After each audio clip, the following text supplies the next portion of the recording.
অর্থনৈতিক স্থিতিশীলতা পুনরুদ্ধার, মূল্যস্ফীতি হ্রাস এবং বৈদেশিক মুদ্রা রিজার্ভের উপর চাপ নিয়ন্ত্রণের লক্ষ্যে আগামীকাল আসছে নতুন বাজেট।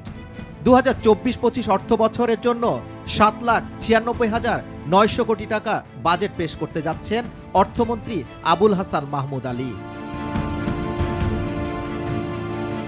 গত 5 বছরে প্রতি বছরই বাজেটের প্রবৃদ্ধি হার ছিল গড়ে 11%। আগামী বাজেটে চলতি বছরের তুলনায় মাত্র 4.6% বেশি হতে পারে। চলতি অর্থ বছরের বাজেট আগের বছরের তুলনায় 12.35% বেশি। এমনকি মহামারী চলাকালীনও আগের বছরের চেয়ে বাজেট বেড়েছিল 9%। দীর্ঘস্থায়ী অর্থনীতি সংকটের মধ্যে প্রথমবারের মতো বাজেট পেশ করতে যাচ্ছেন অর্থমন্ত্রী আবুল হাসান মাহমুদ আলী। বিশ্বব্যাংকের ঢাকা অফিসের সাবেক প্রধান অর্থনীতিবিদ জাহিদ হোসেন বলেন, চলমান সংকটের 3টি দিক রয়েছে: উচ্চ মূল্যস্ফীতি, ডলার সংকট এবং আর্থিক সংকট। অর্থ মন্ত্রণালয়ের কর্মকর্তারা বলছেন, সরকারের প্রধান লক্ষ্য মূল্যস্ফীতি নিয়ন্ত্রণ করা এবং ডলার সংকট সমাধান করা। সরকার চায় মাঝারি আকারের জিডিপি প্রবৃদ্ধি। চলতি অর্থ বছরের জিডিপি প্রবৃদ্ধি লক্ষ্যমাত্রা 7% বেশি ছিল, কিন্তু আগামী অর্থ বছরে লক্ষ্যমাত্রা হতে পারে 6.75%।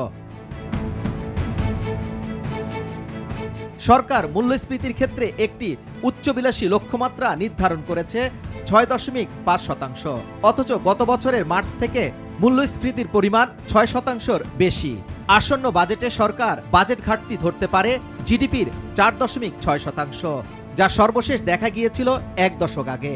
এবার বাজেটের ঘাটতি হতে পারে 2,57,000 কোটি টাকা।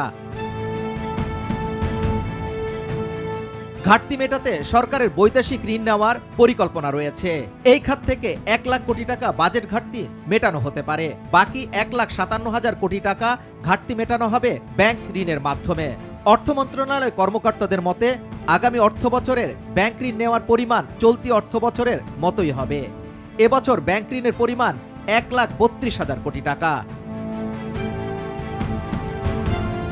অর্থনীতিবিদ জাহিদ হোসেনের মতে, এমন অর্থনৈতিক পরিস্থিতির মধ্যে বাজেট ঘাটতি 2,30,000 কোটি টাকার কম হওয়া উচিত। তাহলে সেটা মূল্যস্ফীতি নিয়ন্ত্রণ ও বৈদেশিক চাপ কমানোর জন্য ভালো হবে। এছাড়া বেসরকারি খাতও পর্যাপ্ত ঋণ পাবে।